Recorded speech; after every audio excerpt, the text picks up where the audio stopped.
వెనకటికి పురాణాలలో మనం చూసినాం, శుక్రాచార్యుని శిష్యులు మారీచుడు సుబాహుడు అని రాక్షసులు ఉండేటోళ్ళు. దేవతలు యజ్ఞాలు యాగాలు చేస్తే శుక్రాచార్యుడి సూచనతోని మారీచుడు సుబాహుడు వచ్చి ఆ యాగాలను యజ్ఞాలను భగ్నం చేసేటోళ్ళు. లాస్ట్కి ఏమైందే, రాముడి చేతిలో సచ్చింది.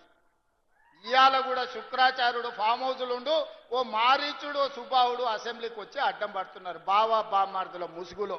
చివరికి రాజకీయంగా మీకు సమాధి అవుతుంది తప్ప ఇందులో మీకు వచ్చేది ఏమీ లేదు. అందుకే వాళ్ళకు కనువిప్పు కలగాలి, దేవుడు వాళ్ళకు కనువిప్పు కలిగించాలి. 10 సంవత్సరాల అధికారాన్ని అనుభవించను, 8 లక్షల కోట్ల రూపాయలు అప్పు చేసిను, 1000 కోట్ల రూపాయల దోపిడీ చేసిను. ఇప్పుడు ప్రజలకు మేలు జరుగుతుంది, ప్రజలకు సహాయం అందించాలనే ప్రయత్నం చేస్తున్నాం. మీరు ఆశించినవన్నీ ఒకటేసారి జరగకపోవచ్చు, కానీ విడతల వారిగా మనం సమస్యలు పరిష్కరించుకుంటున్నాం. కుటుంబంలో ఉండే సమస్యలు కూడా అన్ని ఒకటేసారి పరిష్కారం అవుతాయా?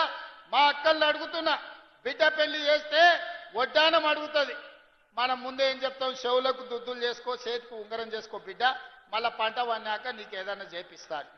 నిజంగానే మన బిడ్డకు చేపియొద్దని మనకు ఉంటుందా?